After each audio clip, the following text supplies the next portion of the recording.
Hello, everybody, and welcome back to the Press Play Lifestyle Inspired podcast, where we do interviews with interesting and inspiring people like our new friend Dana.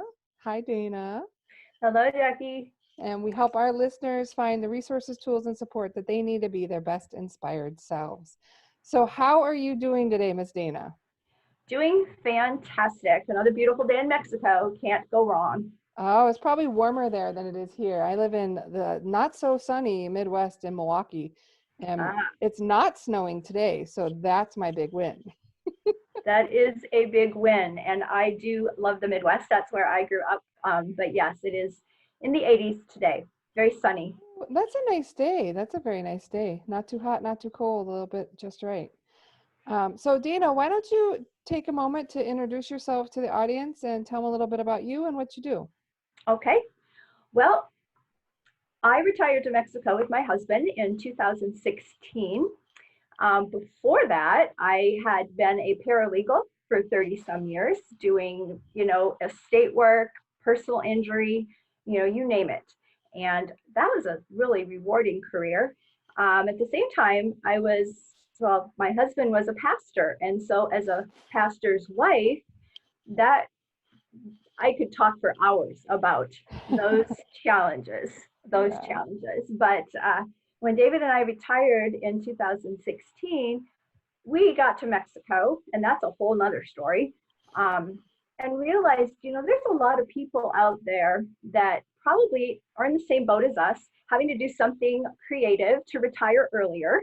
And we could help those people. And so we got busy.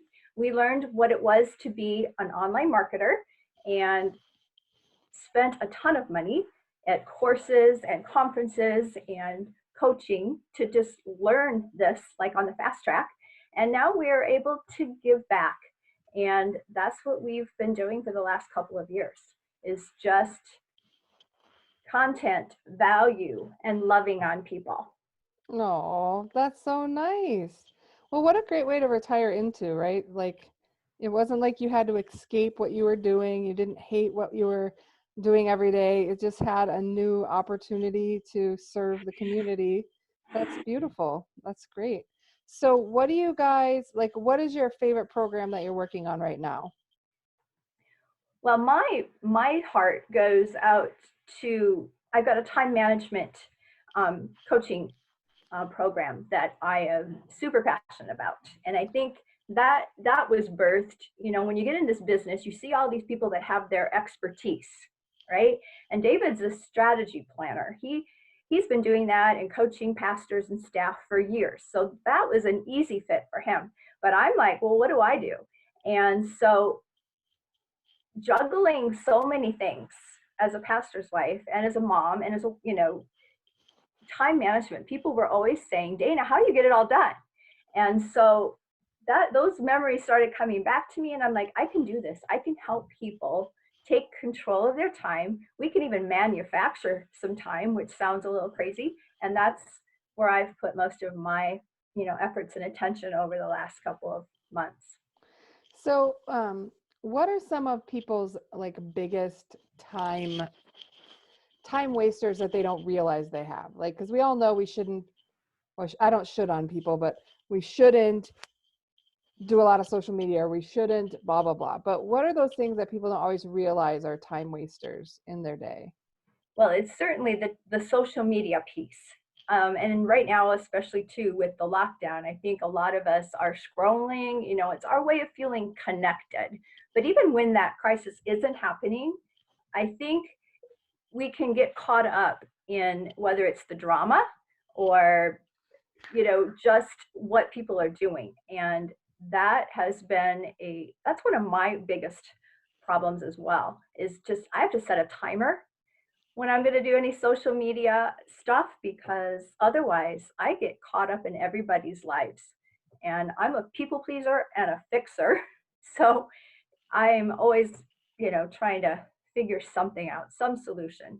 Yeah, that makes sense. I wonder what your perspective is on this, but I have found that different types of people procrastinate in different kinds of ways. Like for me, which I'm a big nerd, And so when I get really stressed out, I go take a course, which I know sounds like super crazy, but and now my big thing is awareness. I'm like, do you really need that? Because you have 800 other ones you haven't done.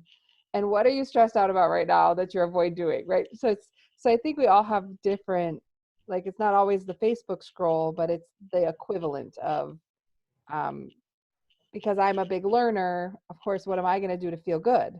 I'm going to go learn something. Right. So have you seen that as well, where people kind of have their like characteristic time waster that they think is productive? Because I can pretend learning is productive. Yes. Well, and learning is good. It has its place, but it fits in with everything else. And so I put together a time planner for folks just to kind of understand what, especially business people, because that's really who my focus is, and people that are trying to build an online business, because that segues beautifully with what David does. But um, yeah, having an organized time set aside for each of those things is helpful. And other people are afraid to go on camera.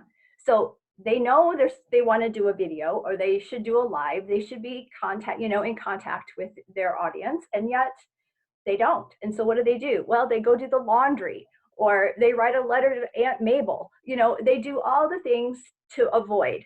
And I think avoidance is another big one, like you were saying, is when there's something we don't want to do.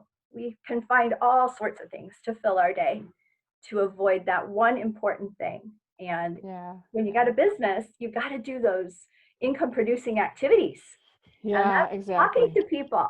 They're not just necessarily going to get out their credit card without you making or setting a relationship, setting an example, giving them some value.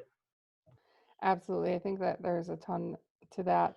And I think we can trick ourselves into thinking we're productive too, right? Because if I got the laundry done and the dishes done and swept the floor, I'm feeling like I've got the world by the short hairs, right? Because I'm like, woohoo. And literally, I maybe did all of that to avoid like that 15 minutes that I need to go live on Facebook or whatever my case may be for others as well. And so I think we have to be careful that when we work at home and we run an online business, our worlds they collide a little heavier than maybe someone who has a traditional uh, job, right? If you go to your office, you do what you do at your office, and you come home.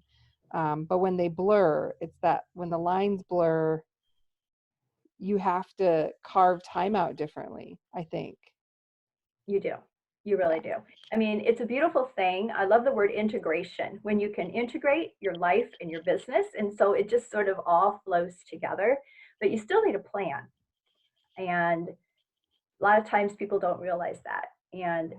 I find that some of my people that have a full time job are more productive with their business building than the people that are doing it full time.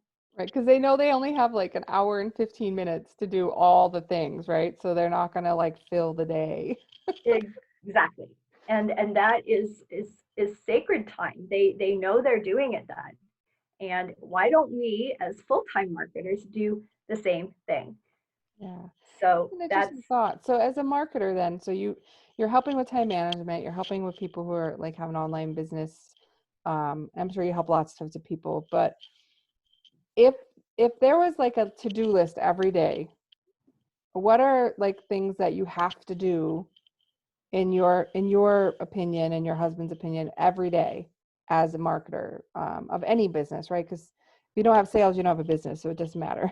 So what right. is every single day somebody should make sure they put in their schedule so that they can have a successful business? Do you have thoughts on that? That's a great question. In fact, that time planner that I have, and I'll be able to get happy to give out to folks today, has those pieces in it so that you can define that for yourself. But of course, you've got your income producing activities, things that are going to bring in the money. Um, and those are broken down to kind of give you an idea of what that looks like. And of course, personal development, that, having that quiet time, having that time of gratefulness, whether it's prayer or meditation or reading or doing your courses, that piece is important too. And, it has to be balanced, and you don't want to do everything all in one day. You want to kind of have a nice balance every day. And Yeah. of course, getting good sleep is important. And I know when I was working full time and juggling everything, that's where a lot of my, I was not taking the best care of myself. And, sleep was not happening that often, or little bitty nights, and exercise wasn't happening, and, spending time with God wasn't happening. And that was huge for me because I'm a pastor's wife. I was feeling a bit like a fraud. All these people are doing their Bible studies and doing this. And I'm like, I'm not. And I had to take a step back and realize that was an important piece for me. And that was a piece that was missing. And so one of the first things I did when I started working with a life coach was, we got to get back on track. I need to make that a priority. So those are a few things, but that tool will help you as well.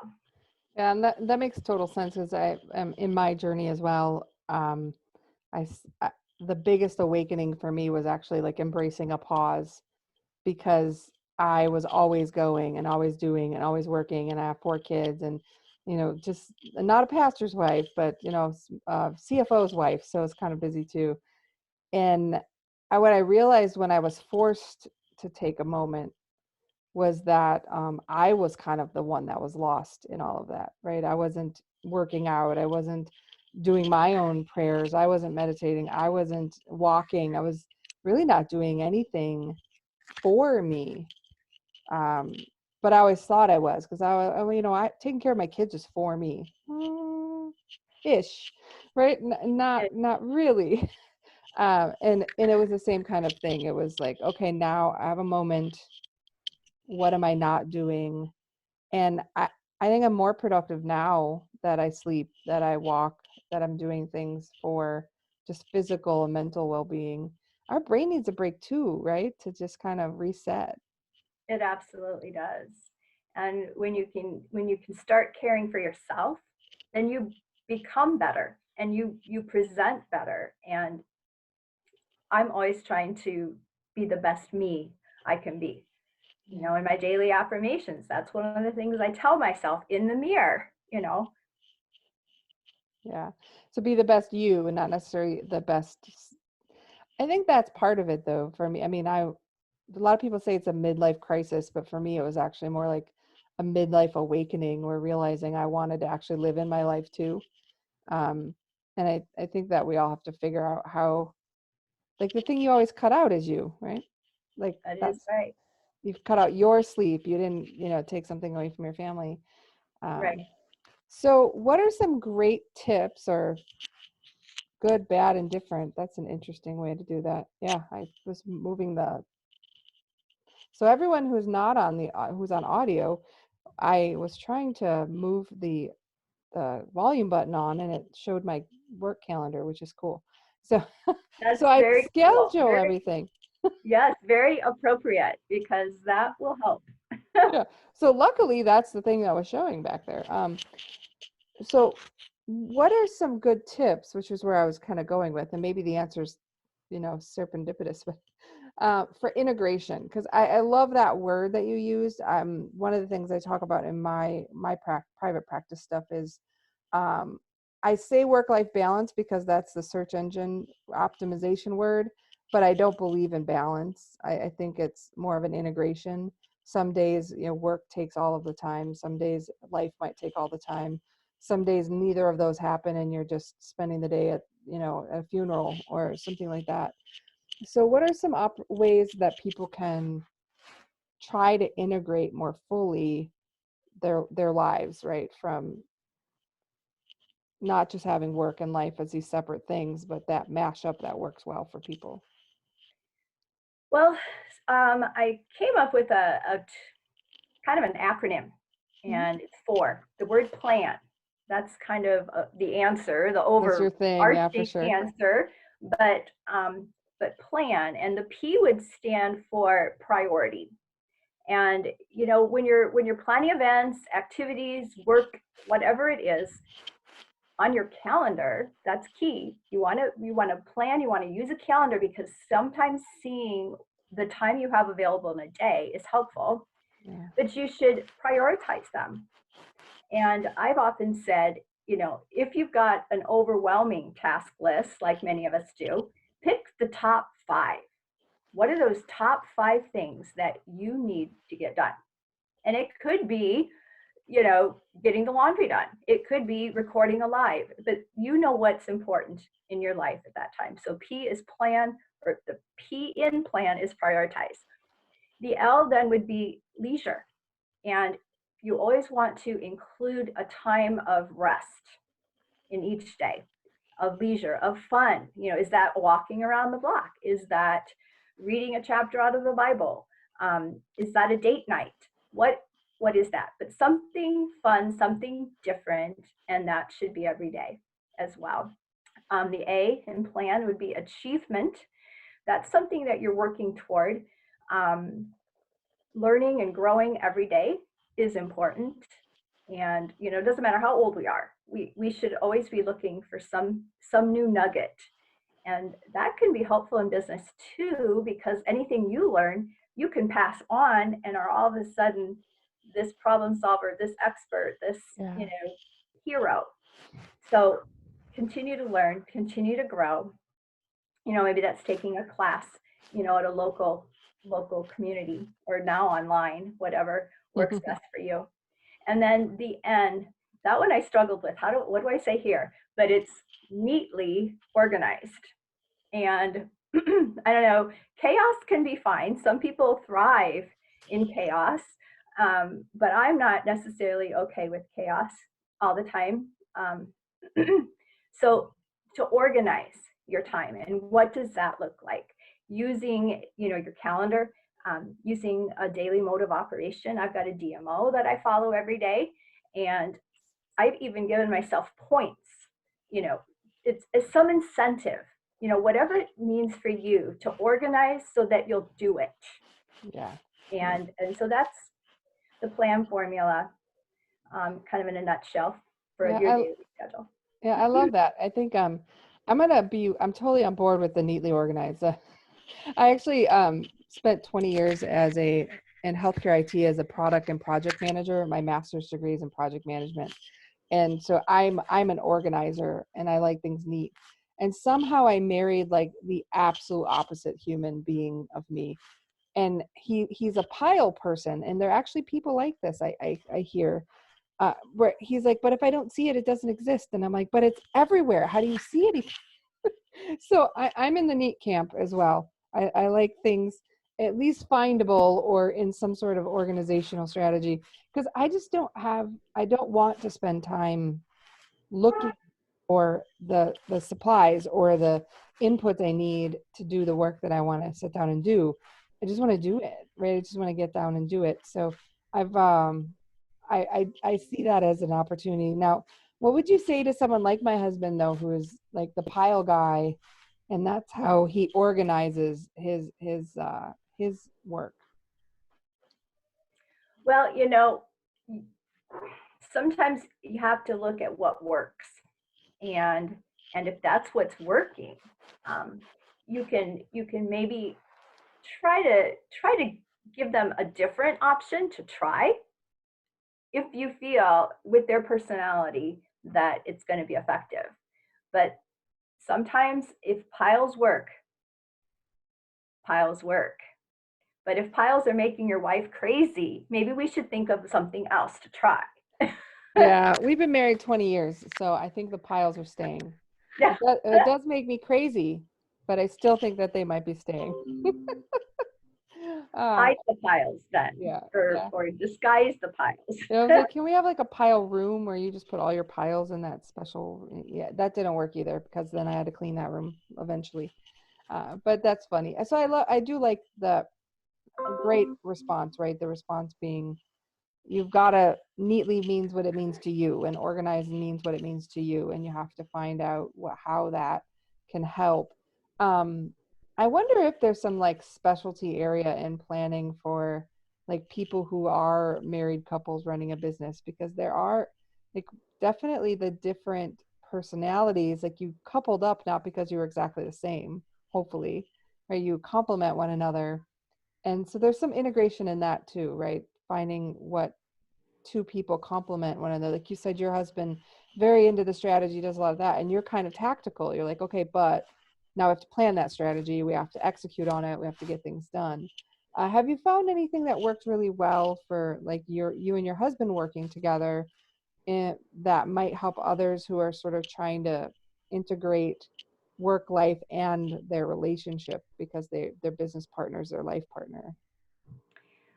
Well, certainly I've known couples that cannot work together. David and I happen to be very blessed to be able to work together. And I think that is because we are so different. And his strengths are not my strengths, and vice versa. So, simple answer, play to your strengths. Mm. And if that means you're butting heads because you're both strong at the same thing, then you got to kind of make some compromises. But when you realize that your strength's different than his strength and you can play to that, then your business is that much stronger. Yeah, I think Because that's a something, good thought. Yeah. like I'm not good with the tech stuff at all. I could learn it and that would be fine, but he thrives on it. So he doesn't want to get on the calls, he doesn't want to do all of that. And I love it. So that's just one example of where he's playing to his strengths and I'm playing to mine, and we're both happy, and the business Yeah. is doing well because we are That's a great, I love that piece of advice is, if piles work for you, use that. It neatly is how you're defining it. If you're partnering with someone, either life partner or, business partners, find out who's really strong at that and maybe let them, they own that piece and have that ownership so you can both thrive in that relationship together. Well, well said. Dana, thank you so much for all of this amazing insight into kind of working online. It's really pertinent right now. There's a lot of people who are really trying to turn brick and mortar into more online, or finding ways to generate new kinds of revenue and more uncertainty. So we appreciate so much you guys taking time out of your day to give us some insights. And where can people find out more about your business and the offerings that you and or your husband have to share with us? Oh, absolutely. Well, thank you, Jackie, for having me. I love to share my journey, because if that's going to help someone else, it's just that's what I'm in this for. It's what gets me out of bed.